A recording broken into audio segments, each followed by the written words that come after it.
Bienvenidos al canal educativo de la Escuela Militar de Medicina de México.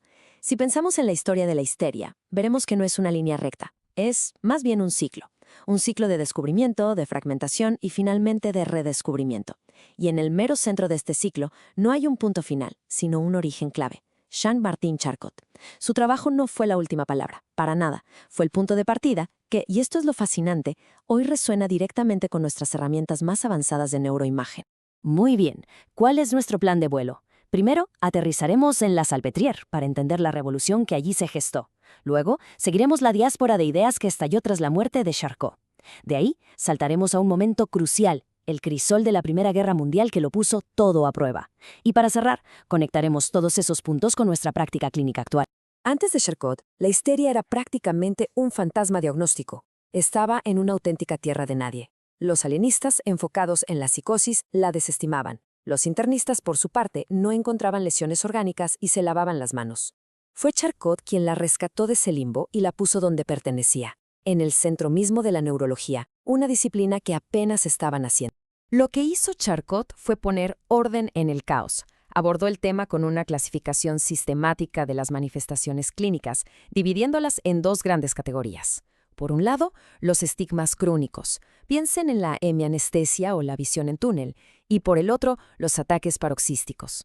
De estos, el más espectacular, sin duda, fue la gran crisis de histeria, con sus 4 fases bien descritas: periodo epileptiforme, periodo de clownismo, periodo de actitudes pasionales, que incluía el famoso arco de círculo, y el periodo de delirio.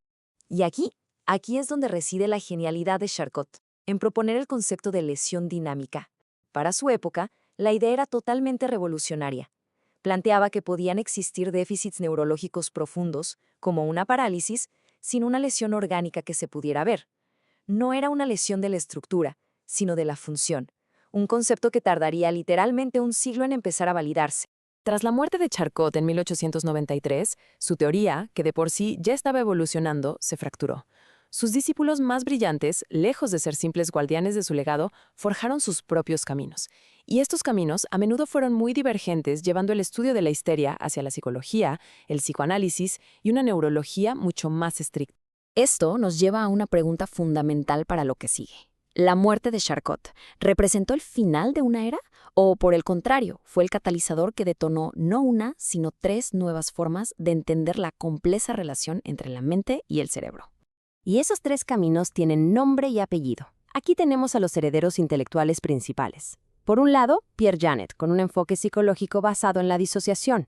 Luego, por supuesto, Sigmund Freud, que introduce el conflicto intrapsíquico y la conversión. Y finalmente, Joseph Babinski, quien intentó regresar la histeria a un marco puramente neurológico, despojándola de cualquier factor emocional. Bien, exploremos a Janet. Para él, todo nacía de las ideas fijas subconscientes. Pensemos en recuerdos traumáticos que son literalmente desterrados de la conciencia. Pero no desaparecen. Al contrario, adquieren vida propia y se expresan de forma simbólica a través de síntomas somáticos. Es un concepto puro de disociación mental y es un claro precursor de cómo entendemos hoy día ciertos trastornos derivados del trauma.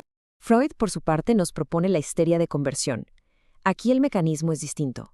La idea central es que un conflicto intrapsíquico que no se resuelve es convertido en un síntoma físico. Este mecanismo, que por cierto evolucionó desde su concepto inicial de Abwehrhysteria, permitía que la angustia consciente fuera evitada. El cuerpo, en esencia, se convertía en el teatro del conflicto mental. Y para terminar, Babinski, quien buscó una revisión estrictamente neurológica. De hecho, acuñó el término pitiatismo, que viene del griego persuadir y curar. Para él, la histeria era un estado cuyos síntomas son producidos por sugestión, y esto es lo crucial, pueden ser curados por persuasión.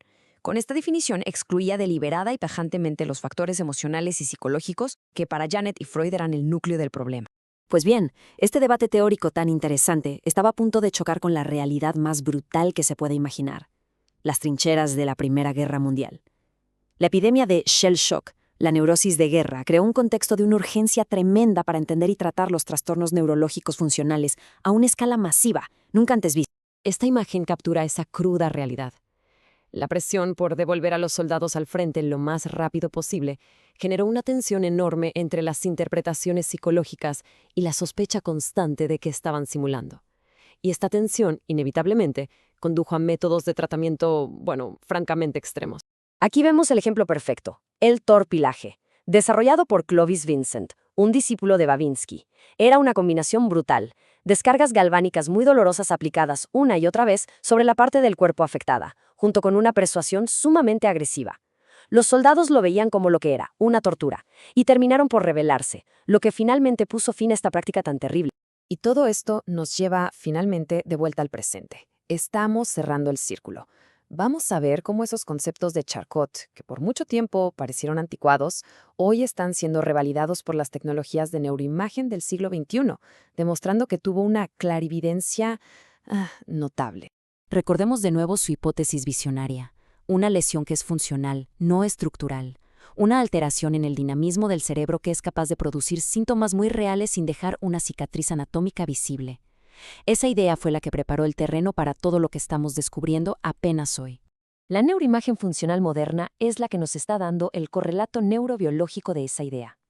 Lo que revelan los estudios de resonancia magnética funcional en pacientes con trastornos neurológicos funcionales es una conectividad alterada en redes clave.